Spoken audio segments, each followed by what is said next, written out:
¿Qué onda, mucha? Bienvenidos al Chapín Show. ¿Qué tal están todos el día de hoy? Pues Muy bien aquí. ¿Andas bien? ¿Anda bien? No, yo ando en juicio todavía. Sí, es que es el dominguito por la mañana. Bueno, ya ni tan mañana, ¿verdad? Pero, ¿saben qué? Quiero presentar de una vez al doctor. ¿A nuestro presidente? De una vez. Al presidente no. No, ese no. ¿No? No, ese para qué. Pero quiero de una vez. ¿Sabes qué? Te voy a dar el placer a vos. ¿A mí? Ya que vos conectaste al invitado especial día de Fíjate hoy. que el otro día puse un meme en Facebook, en la página, donde mencioné que por qué nunca me dejan ser jefe del show. Ajá, ¿y por qué es? Porque terminó siendo como Hitler. ¡Tú vete a ganar! ¡Tú vete a ganar! O sea, no, bueno, conste, yo sobre advertencia no había aviso. Bueno, tenemos un invitado el día de hoy. Sí. Es un honor mío presentar aquí al doctor Carlos Sandoval. Él es, corréjame si estoy equivocado, ginecobstetra, ginecólogo o solamente obstetra. La primera y la segunda. Oficialmente es ginecología y obstetricia. Ajá. Hay gente que usa el término pegado, pero definitivamente hay gente que decide ya profesionalmente nada más hacer una o la otra. Ah, ok. Yo pensé que había cantinfleado. Cuando dijo la primera y la segunda, dije, órale. Bueno, pues bienvenido, Buenas doctor, tardes. al Chapín Show. Aquí se le agradece levantarse o madrugarlo así en un dominguito, ¿verdad?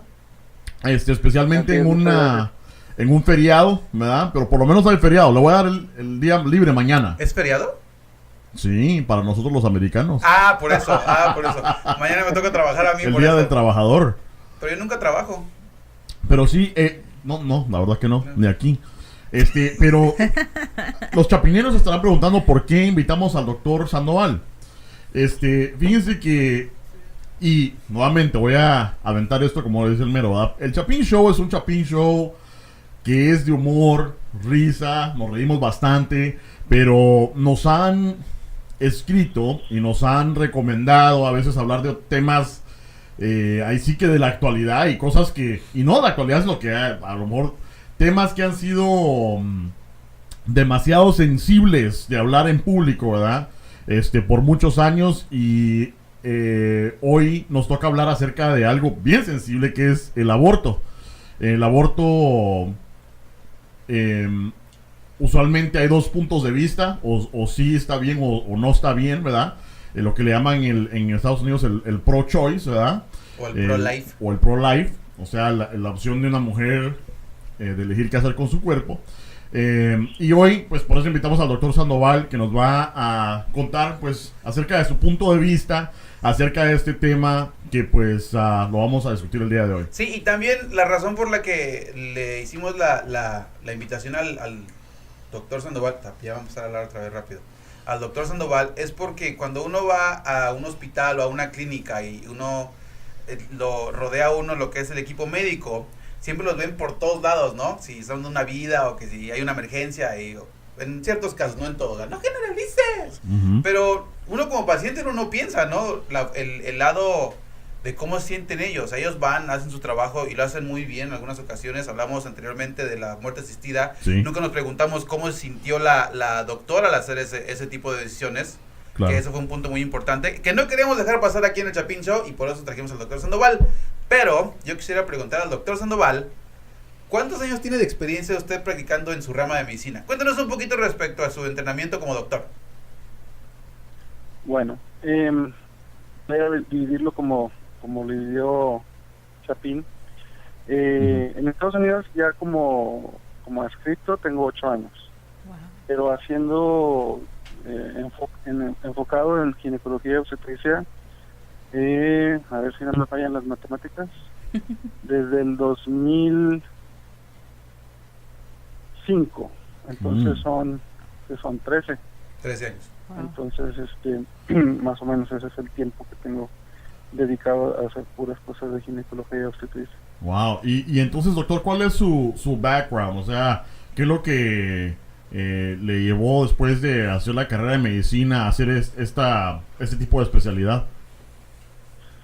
Bueno, pues yo cuando estuve en la escuela de medicina mi meta era ser gastroenterólogo. porque me fascinaba la endoscopía. Sí. Pero después de seguir un doctor en gastroenterología por 5 años, tuve ya mi internado y aquel doctor, que era básicamente mi mentor, pues me había aconsejado que me convirtiera en gastroenterólogo, pero que primero fuera cirujano.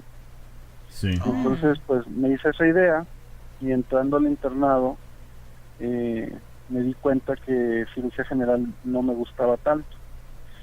Y pues mi segunda rotación fue ginecología y sinceramente en la escuela de medicina mi rotación no me gustó, pero el internado fue diferente y pues pensé, pues a lo mejor no está tan mal. Pero ya después pensé más prácticamente y dije, pues aquí hay cirugía, aquí hay partos, aquí hay endoscopía, y poco a poco pues me fui haciendo esa idea y pues caí en esta rama y pues ahorita no me arrepiento. Ah, pues qué excelente. Fíjate, cuando yo era niño yo quería ser doctor, yo quería ser un cirujano en cardiología. Así, ¿y eso Sí, por qué? para robar el corazón de las chicas. Ay, Dios. Pero no me sale porque soy re feo. No, sí. Por eso estás haciendo un podcast. Ándale. No, pues qué excelente. Y doctor Sandoval, ¿usted se especializó en Estados Unidos, en México o por qué es mexicano? Me dice el mero. Sí, las dos. Desafortunadamente cuando vienes estudiado para acá te hacen repetir. Entonces, tanto allá como aquí. Los famosos boards, ¿no? Sí, los boards de medicina general y luego ya que te especializas tienes que hacer los boards de la especialidad también. Y es irónico, sobre el tema que vamos a hablar, porque hay, cuando uno piensa en obstetricia y pues el embarazo y dar a luz, o sea, es dar vida, ¿no? O sea, estás especializando para poder ayudar a un ser humano, pues vivir, y es irónico de que pues hay ciertos doctores que escogen la ruta de pues del lado opuesto, ¿no? En lugar de dar vida, pues a hacer el aborto, me da. Pero fíjate que yo la verdad no estoy ni muy seguro cómo es que es lo del embarazo, ¿no? Porque sé que luego cuando hablan y dicen, no, que el primer trimestre, no, que el segundo trimestre, no, Ajá. que ciertas semanas tiene esto. Y yo dije, bueno, pues hay que contarle que salga enterito al final, pues qué importa, ¿no? O sea, yo digo, pero a ver, doctor, explíquenos, el primer trimestre, ¿de qué consiste? Ustedes como doctores, ¿qué es lo que esperan ver en un primer trimestre? Aparte de las náuseas, del vómito y todo, que sí, ¿no? ¿Gringa? Sí. Porque yo nunca he tenido hijos. Gómito y luego, Pues, sí, coge Doc. Pues más que nada, pues son las primeras 12 semanas del embarazo, en donde primero se implanta el embarazo, y se convierte en el embrión, y luego de ahí, de la semana 5 a la 10, es lo que se llama la organogénesis, que es donde se forman todos los órganos, y luego a partir de las 10 a 12 semanas ya estamos empezando a por ejemplo, clínicamente ya puedes escuchar el corazón del bebé con un aparato de Doppler. Entonces, ya brincando 12 semanas, por ejemplo, o al escuchar el corazón en la oficina con el aparatito de Doppler, ya baja la incidencia de aborto espontáneo a 10% o menos. Oh, wow. Entonces, ya de ahí, pues el segundo trimestre, imagínate, es como una especie de periodo de crecimiento e incubación. O sea, no hay muchas cosas que están pasando con el feto en ese momento. Simplemente está lentamente creciendo y pues madurando. Por ejemplo, parte de la maduración que ocurre en el segundo trimestre son la función de los pulmones, por ejemplo. Y pues ya, me adelanto un poquito, pero ya entramos al tercer trimestre, que pues es básicamente un periodo de crecimiento así franco. Por ejemplo, en el último mes, por semana, el bebé ya crece aproximadamente 250 gramos por semana. Oh, wow. Wow, entonces, por ir por partes, porque ahorita esto me interesa. Cuando un doctor te lo habla así en términos que puede uno entender, O sea, hace como en DF, palabras domingueras en domingo. Cabal. Ajá, aunque el mero tiene cara de que me está viendo ahorita así con una cara ¿De qué dijo? de ojitos de venado, ¿va? Pero Sí. bueno, o sea, desde el principio, desde que ahí sí que el óvulo es fecundado, después, usted dice que 5 semanas después, o de esas 5 a 10 semanas, es donde empiezan a producir los órganos. Yeah, the first trimester.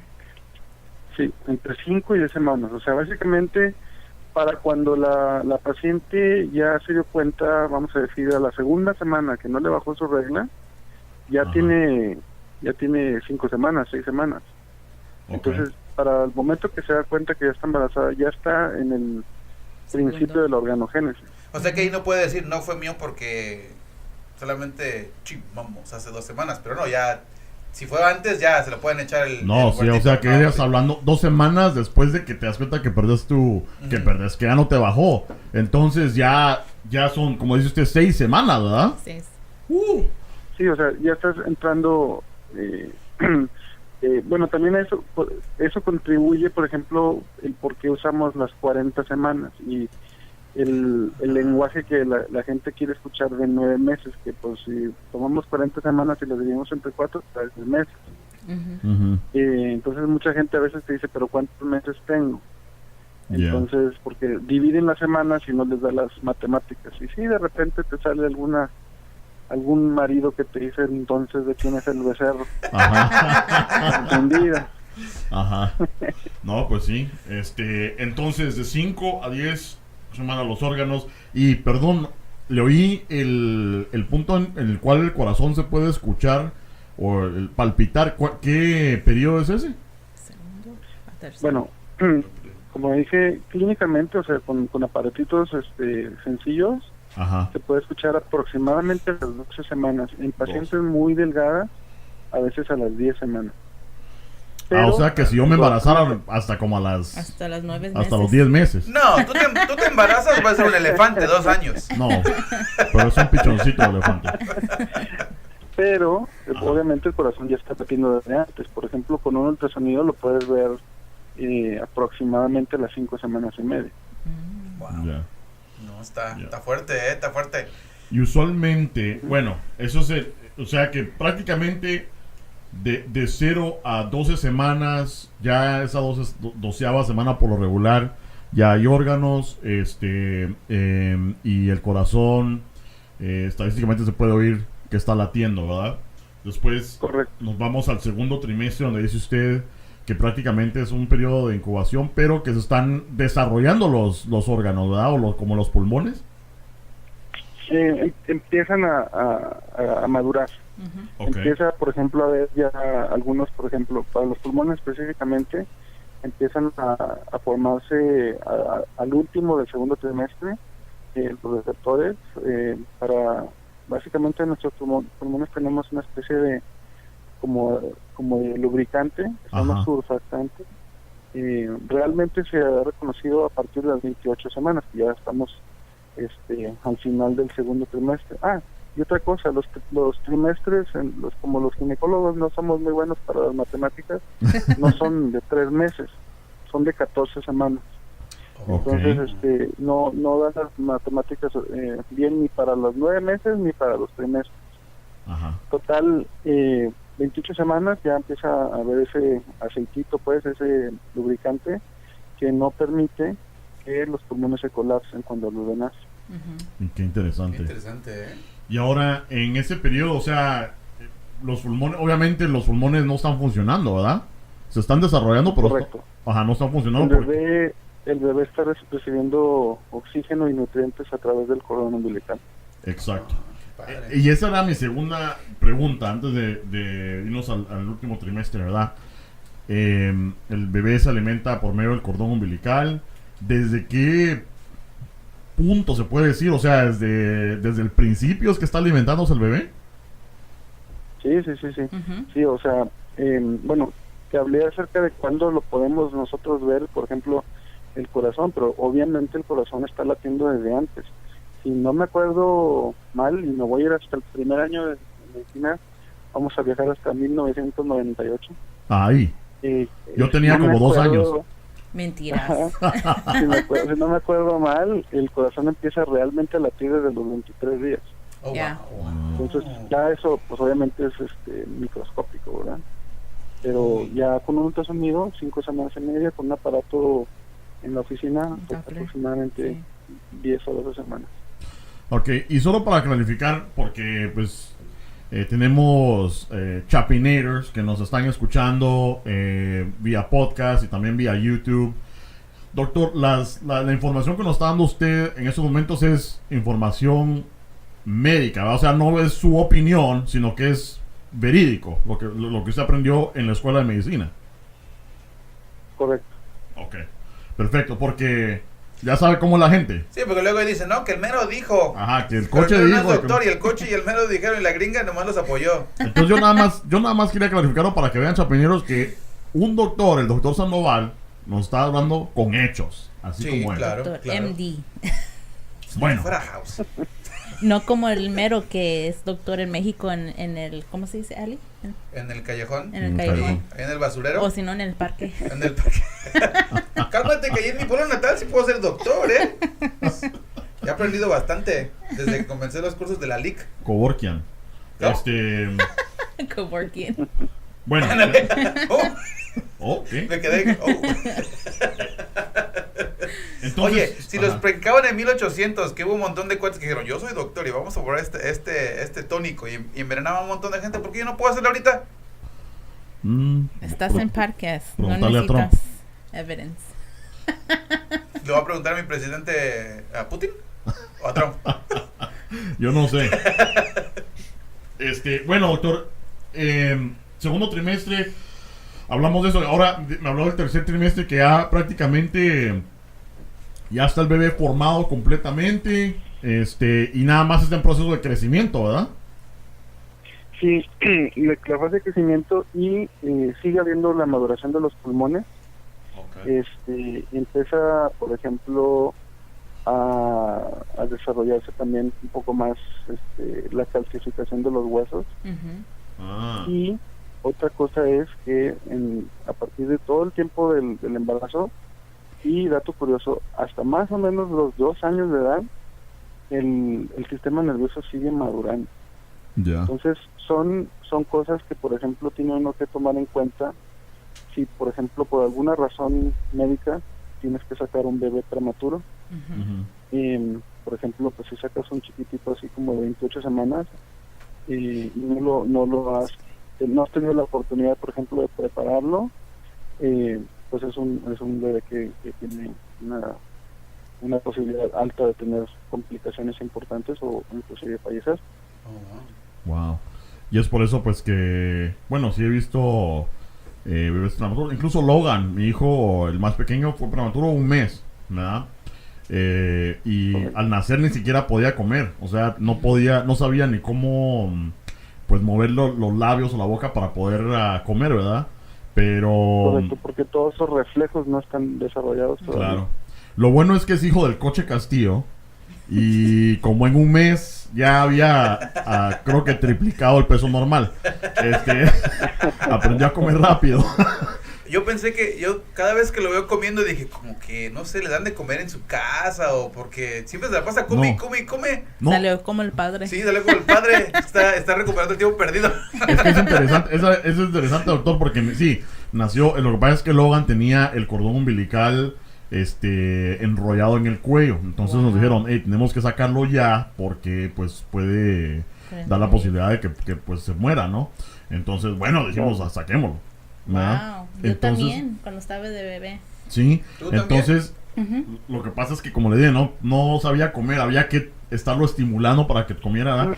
Y nos dijeron, no hay problema, en lo que es 1 año ya va a recuperar a su tamaño normal, como 1 año.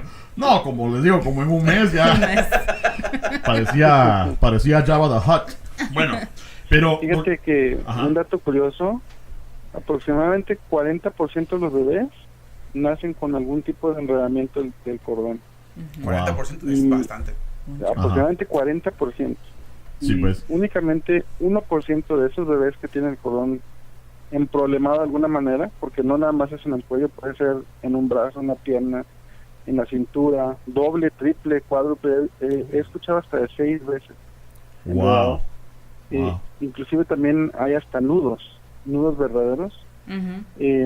Entonces, únicamente 1% de todos esos bebés es los que tienen, de todos enos bebés, no dije bebés, de todos esos bebés es los que tienen problema, por ejemplo, significativo como para intervenir de alguna manera, por ejemplo, hacer una cesárea, o, por ejemplo, que les afecte de una manera que les quite el oxígeno, la circulación, y no sobreviven. Ahora, típicamente, ¿cuál es lo más temprano? O sea, si hay alguna complicación, ¿verdad? ¿Cuál es lo más temprano que podría, ahí sí que literalmente sacar uno al bebé en el tercer trimestre o desde el segundo trimestre? 24, fíjate que ¿no? Ya en estos tiempos, vamos a decir, posiblemente en los últimos 15 a 20 años, ya tenemos la capacidad de sacar adelante un bebé de 24 semanas. 24 semanas Ya. de Un gestación. bebé que 24, apenas pesa medio 27, kilo, ¿no, doctor? o un poquito pasadito de 1 libra. Ajá. Sí, pues. O sea, que están... Y bueno, y pues por ejemplo, mi récord personal es una bebé de 23 semanas y media que Wow. sobrevivió. Wow. Pero pues eso fue un punto de aparte, un caso ejemplar, un caso aislado, un caso de, no sé, un milagro. Pero 23 no es algo que, por ejemplo, Ocurre muy frecuentemente. tomamos así a la ligera de que, pues sí, señora, ahorita le sacamos el bebé, al cabo lo ponemos en la incubadora. Sí. Obviamente, pues esto tiene una mortalidad importante asociada, pero, por ejemplo, al revés, cuando ya tienes un bebé de 24 semanas, pues ya tenemos la posibilidad de intervenir de manera positiva para el bebé, para que pueda disminuir la posibilidad de que tenga algún problema crónico importante y disminuir importantemente la mortalidad. Claro, claro. Entonces es bien importante para que todos los que nos están escuchando pongan atención a este punto, ¿verdad? Para que no vayan a pensar, 23 semanas ya lo puedo, ya, ¿verdad? Ya se puede salir. No. Este es un caso punto y aparte, ¿verdad? O sea, que estamos mencionando. Ahora, sí. Pero ya, no, bueno, ya cubrimos los 3 trimestres. Qué interesante, fíjate, toda esta información es buenísima. No, es buenísima. Ya hay muchas cosas que no estoy enterado de esto. Pero quería preguntarle antes algo yo acerca de su primero, segundo, tercer trimestre, que algo que usted mencionó acerca del sistema nervioso, ¿verdad? Porque usted dijo que hasta los 2 años puede que esto esté creciendo y madurando, ¿verdad? O sea, o desarrollándose. ¿En qué momento, si es que se puede saber, o en qué trimestre, en qué semana, el bebé ya siente? O sea, ya siente pues dolor físico o algo, pues. ¿Se podría determinar eso o no? No estoy muy seguro si existe alguna semana en específico, pero, por ejemplo, a partir de las 28 semanas es más o menos cuando utilizamos algunos estudios que se apoyan o que utilizan el sistema nervioso del bebé para valorar su bienestar. Entonces, más o menos, vamos a decir, aproximadamente 28 semanas es cuando ya estamos también posiblemente considerando las funciones un poco básicas del sistema nervioso. O sea, no creo que, por ejemplo, un feto las pensamientos, porque son funciones ya superiores. Pero sí hay ya algunos, por ejemplo, reflejos. Por ejemplo, les haces un ultrasonido más o menos a ese tiempo y el bebé pues está chupando el dedo, está moviendo sus manos. Sí, pues. Les haces una prueba sin estrés, que es una gráfica de los latidos del corazón del bebé, y pues puede uno notar cómo el cerebro está mandando impulsos nerviosos para que el corazón siga latiendo. Pero sí, pues. fíjate que perdón, doctor, una de las cosas que yo también leí y tengo un poquito de conocimiento es que hay 2 tipos de receptores nerviosos. Unos que son motorísticos, que son los que el cerebro manda esos impulsos nerviosos y es que trabaja el estómago, pulmones, corazón y cosas así. Pero hay otros que son receptores nerviosos, donde puede uno sentir el dolor. ¿Cierto? ¿Eso es cierto? ¿Hay una diferencia entre los dos? Sí, ¿En algún sí, sentido? o sea, básicamente, ahorita que comenté, lo dividí diferente, lo dividí en funciones básicas y funciones superiores. Lo que tú estás diciendo es como autonómico, o sea, que va automático, solito. Por ejemplo, eso es lo que vamos a decir, controla que cuando estás, vamos a decir, caminando, pues no se te salga la orina o no se vacíe el intestino.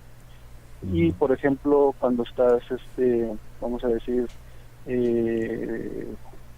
lavando trastes y no te das cuenta y el agua está caliente y te quemas y te regresa el estímulo doloroso. Entonces, pero por ejemplo también los fetos, posiblemente a partir de más o menos 28 semanas, responden por ejemplo a ciertos estímulos y nos damos cuenta que reaccionan a esos estímulos como una especie, como si fuera un susto.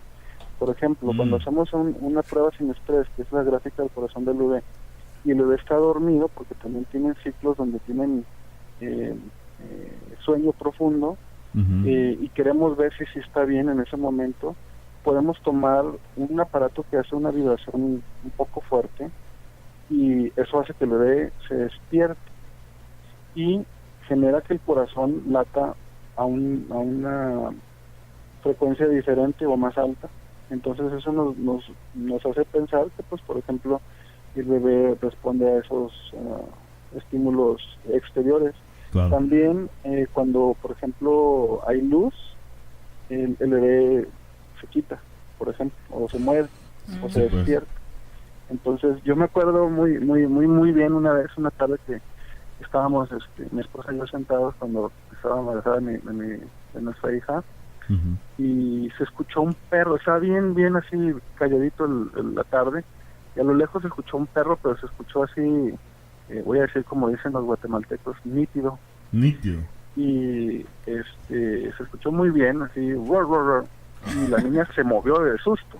Sí, pues. Y pues tendría, yo creo, si acaso unas 29 o 30 semanas.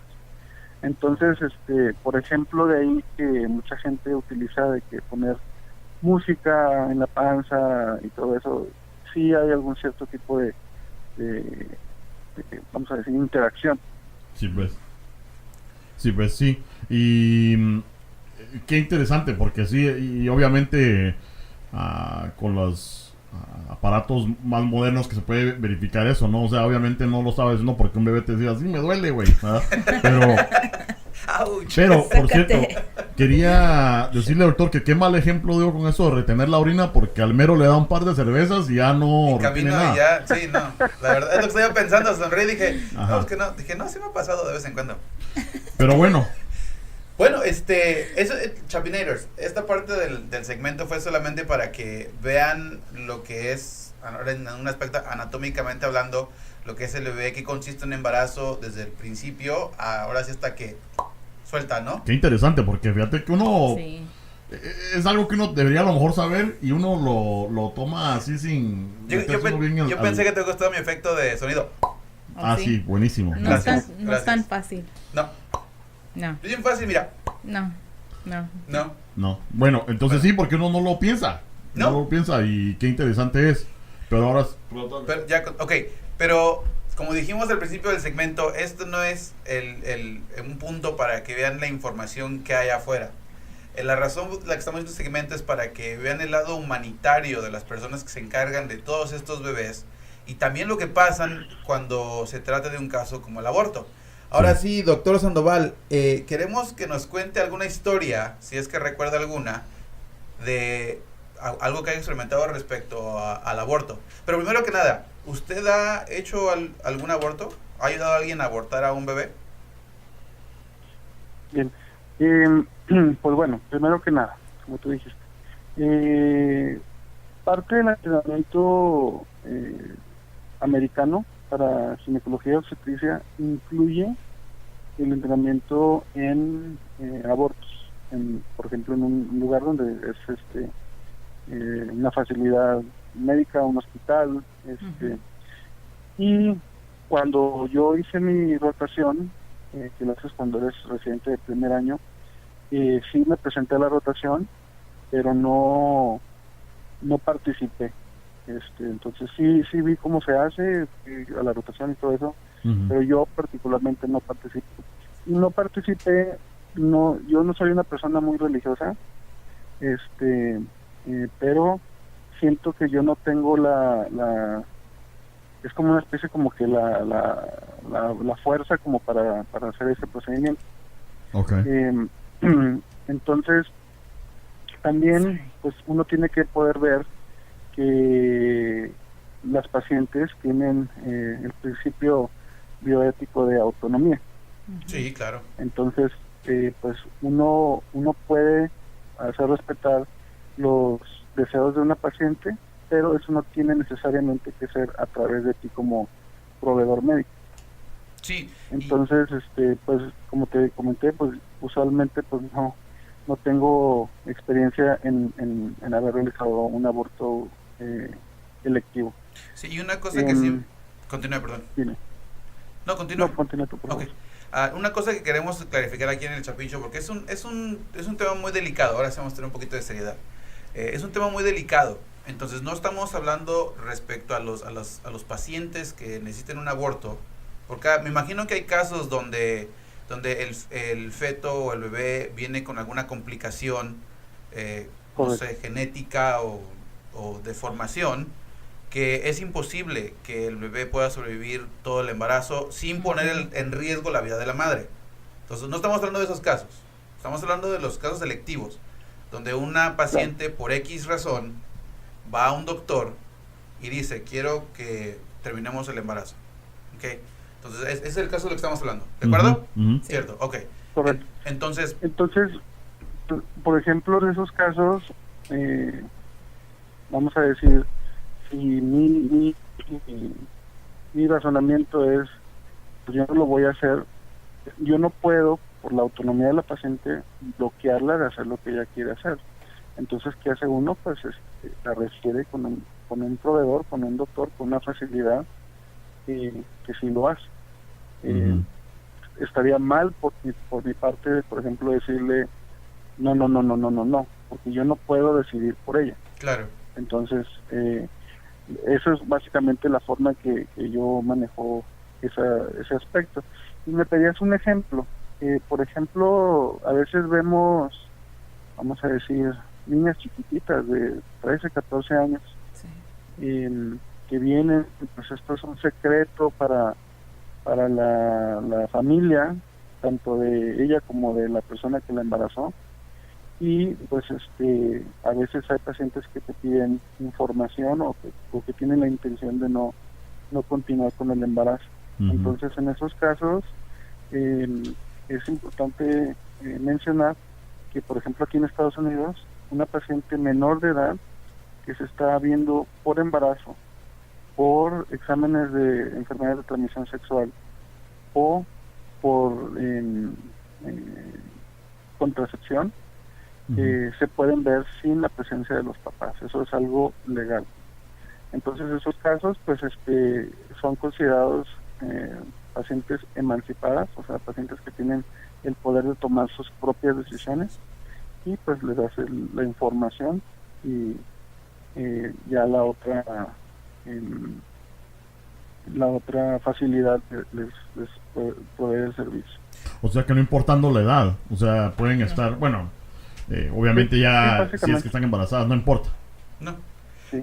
Pero también me tocaba la situación de que viene, vamos a decir, el papá de la niña o del adolescente, y lo estás viendo por embarazo, y el papá está fuera de la oficina enojado porque quiere entrar, pero si la paciente no quiere entrar con ella, no quiere que entre su familia, no puede hacer nada, porque la paciente está emancipada y tiene el poder de decidir eso. Bueno, y en ese aspecto, me imagino que en su posición, obviamente usted practica su rama de medicina, pero también me imagino que debe haber un conflicto personal, ¿no? O sea, me imagino que se pone en la posición del caballero donde dice, ok, creo que tiene el derecho de poder estar ahí porque es su hija, menor de 18 años, está embarazada, ya no estuve ahí particularmente para educarla bien en algún sentido, para no quedar embarazada, porque es lo que imagino que uno como padre piensa, pero usted como doctor tiene una ética que seguir leyes que tiene que seguir también, e hizo un juramento de cuidar al paciente. Entonces, ¿cómo describió usted ese caso en el nivel personal? Bueno, también uno que tiene que saber hablar. Entonces, lo que yo he hecho en esos casos es salgo con después de que terminé con la paciente y después de que hablé con la paciente le dije todo lo que discutimos en este cuarto, en este consultorio, está entre tú y yo. Yo no puedo darle tu información a nadie más sin que tú me lo autorices. Eso es lo que le llaman se llama HIPAA, que es vamos a decir como un contrato en el cual no puedes dar información de los pacientes o mencionar nombres y cosas así, diagnósticos, a alguien más sin previa autorización de la paciente. Entonces lo que uno hace es sales del cuarto de examinación, vas con el papá, le ofreces una disculpa, tal vez lo pasas a otro cuarto, le dices, ¿sabe qué, señor? Discúlpeme, no lo pude pasar con su hija, no le puedo decir qué es lo que está pasando con su hija le puede informar a usted que ella tiene la intención, yo entiendo como padre cómo se siente, y pues estoy haciendo mi trabajo de manera transparente y legal, y igual voy a dividir las palabras legal, no ilegal, y pues usualmente eso hace que el papá o la mamá entienda. Sí, y es que difícil. La paciente la paciente no pierde su confianza contigo y posiblemente los papás ganen un poco de respeto por ti. Sí, incluso, sí, o sea, ahorita lo estoy pensando y no logro, pues, poderme poner en esos zapatos porque fíjese que mi hijo apenas va a cumplir 13 años. Está más cerca de los 13 ya, ¿verdad? Y yo dudo mandarlo a la tienda para comprarme baterías porque sé que no va, o sea, le puede mandar a comprar unas baterías AA y yo sé que va a llegar a la tienda y no va a saber qué hacer y me va a traer fósforos. Te va a traer unos chetos. Entonces me pongo, trato de analizar porque pues así, o sea, bueno, no sé si solo sea mi hijo, ¿verdad? Pero entonces decir que tenés ahí sí que a tu muchachita de 13, 14 años hablando con un doctor, no puedo entenderlo. No te capta, ¿verdad? Como es que difícil. No te conectas. Pero ahí sí que me quito el sombrero para el doctor Sandoval porque pues con qué respeto y madurez resuelve nudo que tengo pues en la cabeza. No, y obviamente lo menciono porque ves que yo que me codeo con los grandes, ya, por eso está el doctor Sandoval aquí,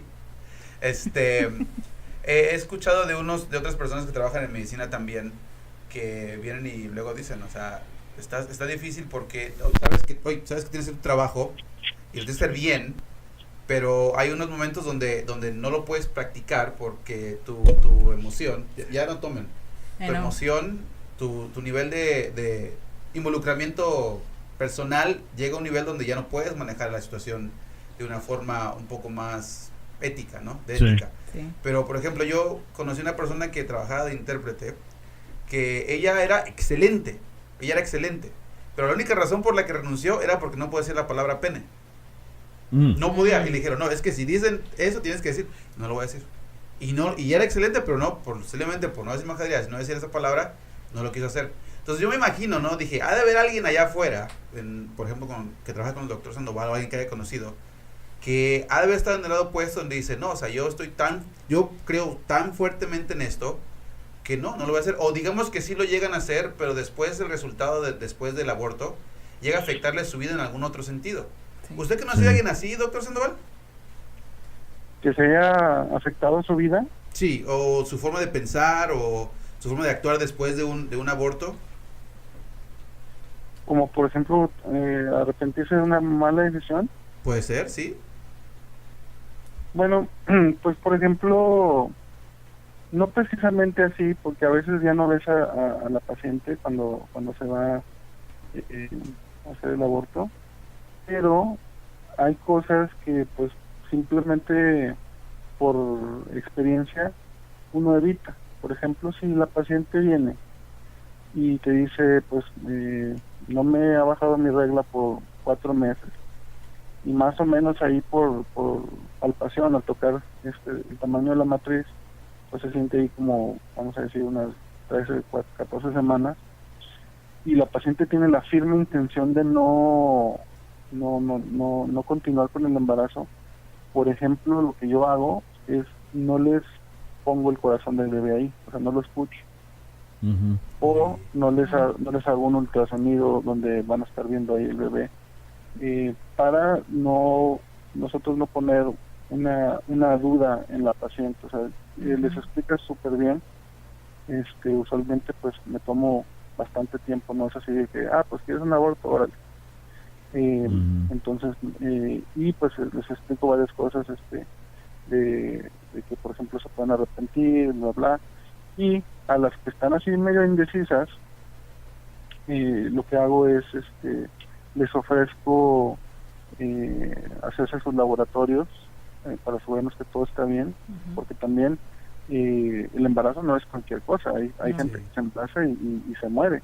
Sí. O sea, es algo raro, pero en hospitales grandes, por ejemplo en el cual yo trabajo, vemos aproximadamente una persona al año o una persona cada 2 años que fallece por complicaciones del embarazo. O sea, son centros de alto riesgo, centros de perinatología, y pues hay pacientes que a veces vienen y te dicen esa intención y no están seguras, y luego se te aparecen a los, no sé, 5 o 6 meses.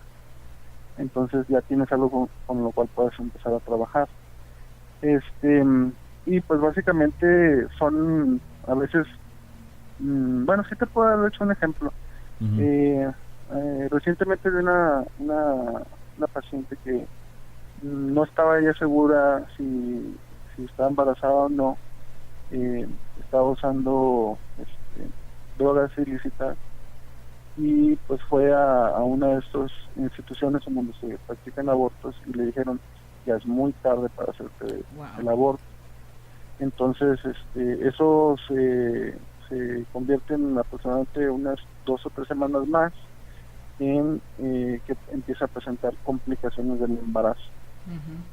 Entonces eso la lleva a tener complicaciones bastante serias del embarazo, y pues ahí es cuando, por ejemplo, yo conocí a la paciente ya cuando venía con todos los problemas, y pues ahora tienes que tomar decisiones éticas, porque por ejemplo, esa paciente en particular estaba en esa zona gris en donde ya pueden sobrevivir los bebés, y por las complicaciones médicas que tenía, pues estábamos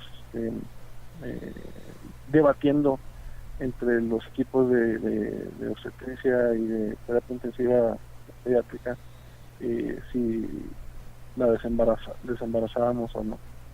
Wow.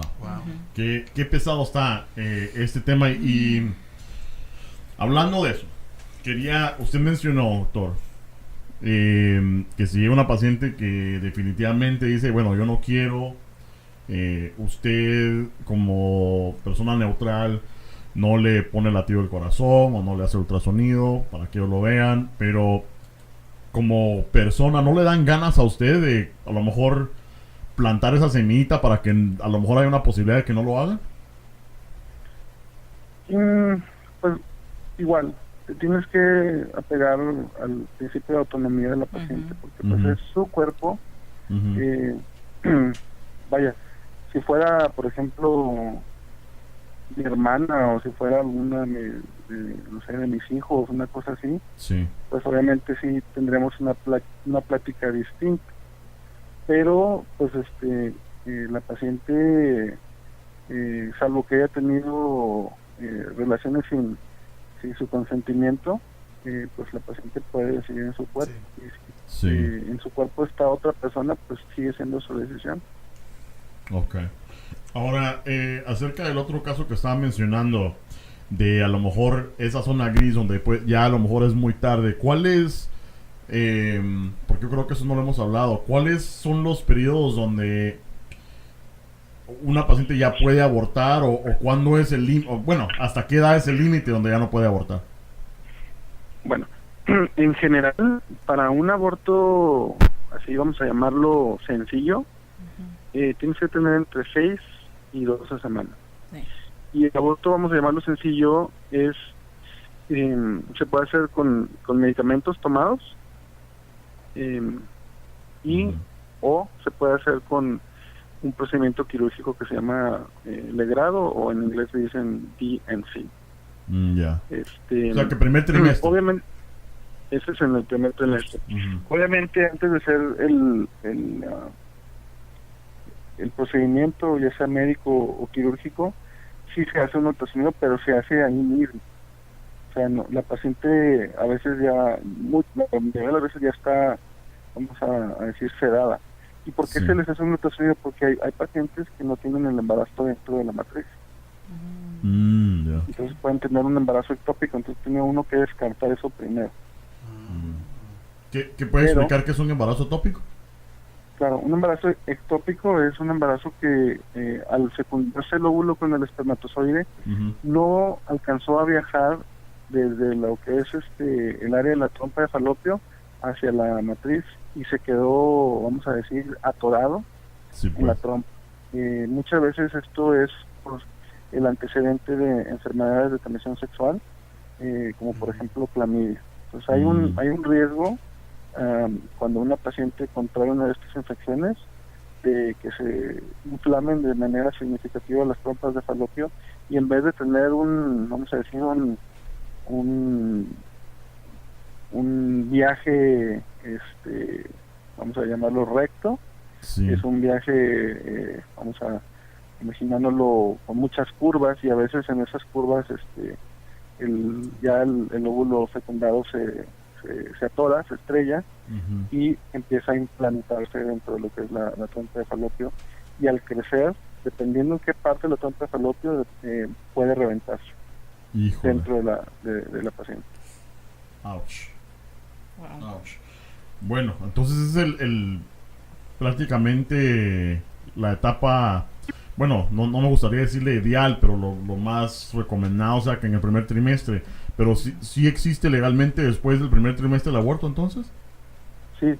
En el segundo trimestre es una dilatación y evacuación, que es básicamente abrir el cuello de la matriz de manera mecánica o con medicamentos, y primero anestesiar a la paciente, abrir el cuello de la matriz mecánica o mecánicamente o con medicamentos, y después de eso introducir instrumentos especiales que básicamente extraen el feto.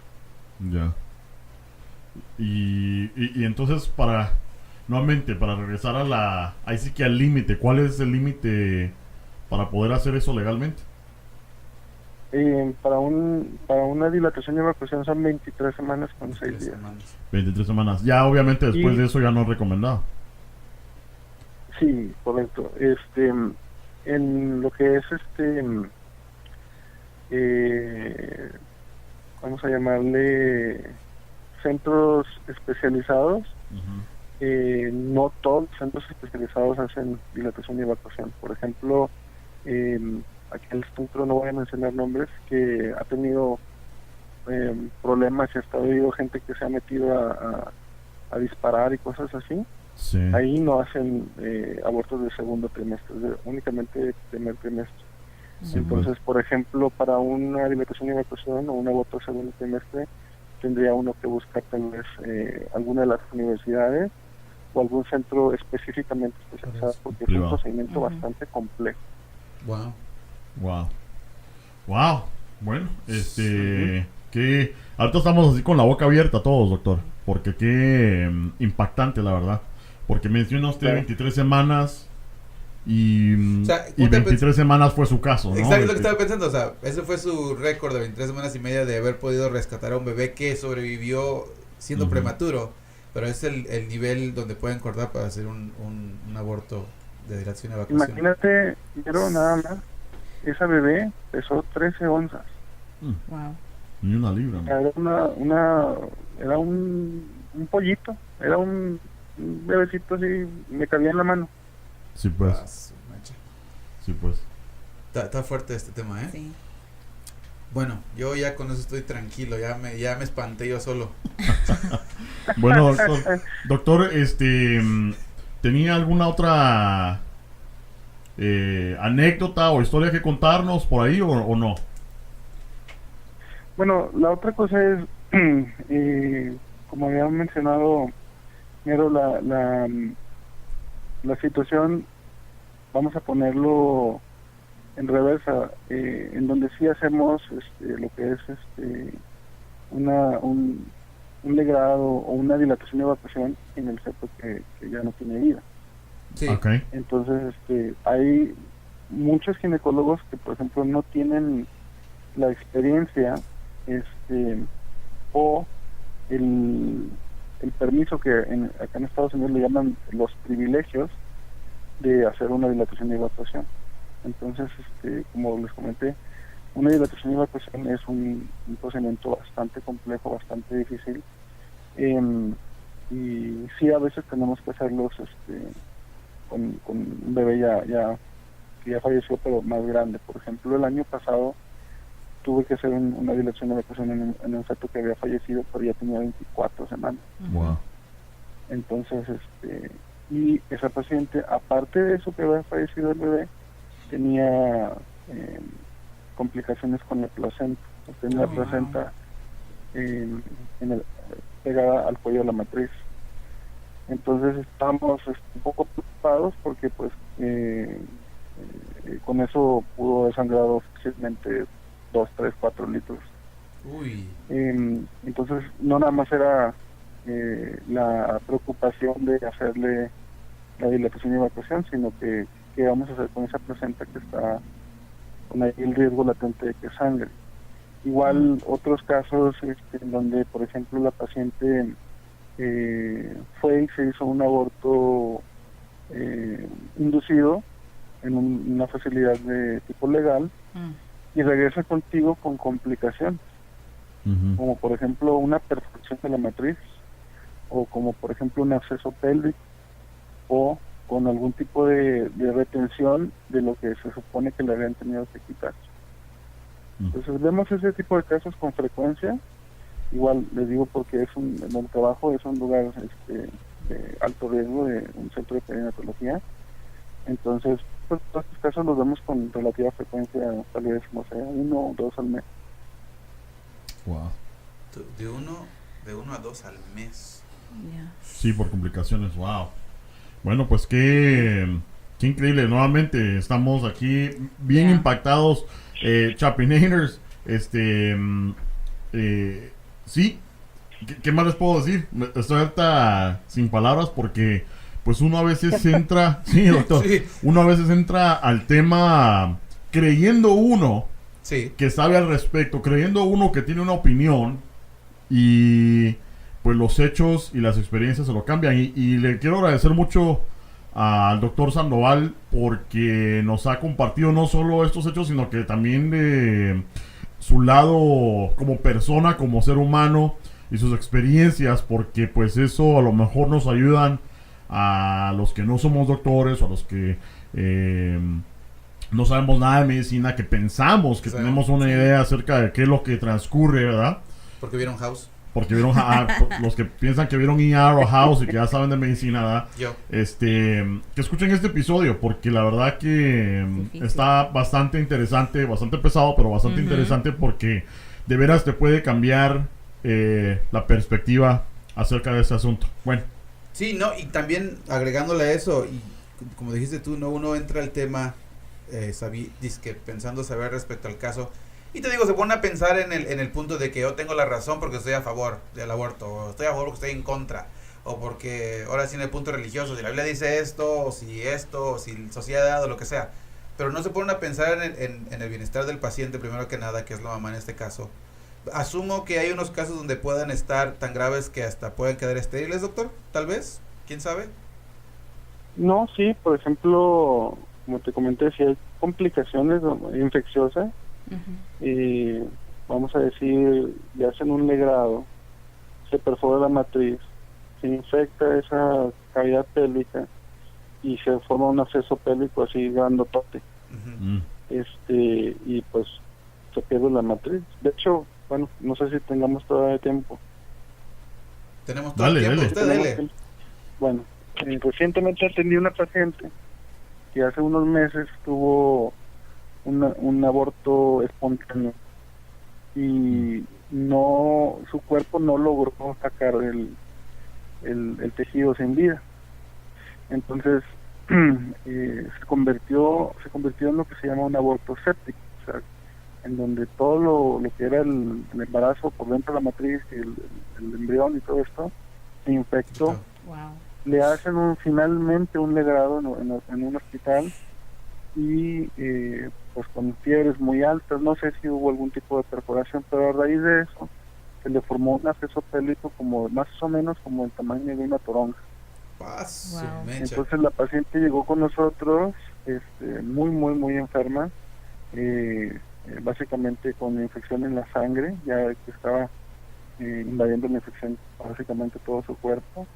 La estabilizamos, le hicimos estudios de imagen y pues ya tomamos la decisión que una vez que controláramos la infección, la forma de tratarla sería quitándole la matriz junto con el absceso.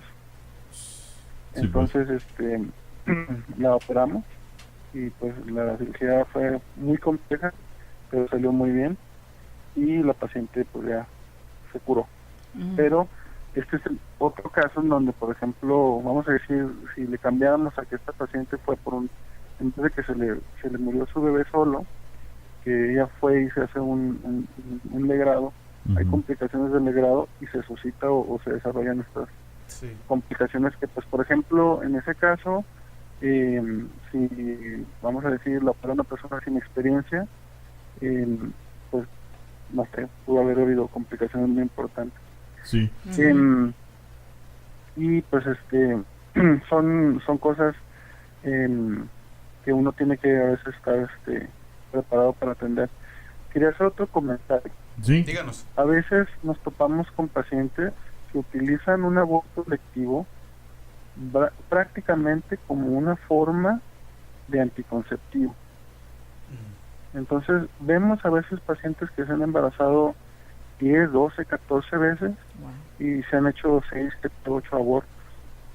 Entonces esto genera un problema muy importante para la salud de la mujer. O sea, por ejemplo, si en algún momento ya vamos a decir sienta cabeza y dice yo esta vez sí quiero conservar este embarazo, bueno, aquellos 3, 4, 5, 6 veces que se raspó esa matriz pueden hacer que la placenta se pegue de una manera tan importante que se pueda inclusive sobrepasar el tejido de la matriz e implantarse hasta, vamos a decir, la vejiga o hacia la parte de lo que es la parte superior de la vagina, y son embarazos que terminan muy complicados. Sí, pues. Y es lo que es el punto, ¿no? Que queremos hacer, que hay personas que no se ponen a pensar en las consecuencias, no tanto por no estoy diciendo esto porque son personas que en algún sentido sean irresponsables, no, ese no es el punto, es por la falta de educación de las consecuencias que pueden llegar a pasar, y esa es la tristeza de los resultados de todo esto, ¿no? Que tomamos una decisión tan importante como esa, que de nuevo están en su derecho, no estamos diciendo que no, pero si tuviéramos un poquito más de información en estos casos, me imagino que lo pensarían 2 veces, ¿no? Sí. O sea, bueno, no sabría decir. También pero por eso en esta institución en la cual ha habido ahí violencia y todo eso, por eso en esta institución y en las instituciones especializadas donde se realizan estos procedimientos también tienen las formas de métodos de planificación familiar. No es así como que ellos nada más te hacen el procedimiento y ya vaya su señora, o sea, tienen la conciencia y la responsabilidad de ofrecer estas cosas, pero no puede uno forzar a los pacientes a hacer algo en contra de su voluntad. Claro. sí, no. Bueno, entonces aquí nos vamos a quedar nuevamente con la boca abierta. Doctor, Carlos Sandoval, le agradecemos mucho por su participación el día de hoy en el Chapín Show. De veras que de todo corazón le agradecemos que pues haya compartido un momento con nosotros para pues explicarnos las situaciones que existen en el mundo actual. Claro que sí, es un gusto y un placer, y pues aquí tienen un consultante. Gracias. Y Chapinators, nuevamente vamos a cerrar el show, pero quiero que entiendan que el propósito de hablar de este tema el día de hoy no es para desviarlos para un lado o para el otro, es simplemente para exponer, como estábamos comentando, las cosas que pasan en lo que es la vida real. Por eso trajimos al doctor.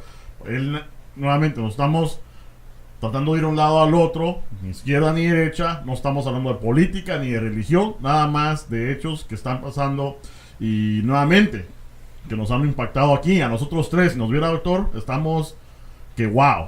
Pero gracias, chapineros, por escucharnos el día de hoy. Nuevamente nos pueden seguir en el YouTube, Facebook, Twitter, como Chapín Show, y si quieren escuchar el podcast en iTunes, Spotify o Google Play. No, y de igual, nosotros aquí en el Chapín Show sabemos que hay muchos opiniones allá afuera, ya sea izquierda o derecha, pero nosotros tratamos de ser parciales. Nosotros tenemos nuestro propio punto de vista, pero eso no quiere decir que ya porque estamos en un medio de comunicación quiere decir que vamos a imponer nuestro punto de vista. No, queremos dar la información para que ustedes tomen una decisión más educada, que es nuestro punto. ¿De acuerdo? De acuerdo. Va. Bueno, Mero, Gringa, doctor, gracias por todo. Ahí nos vemos. Cuídense.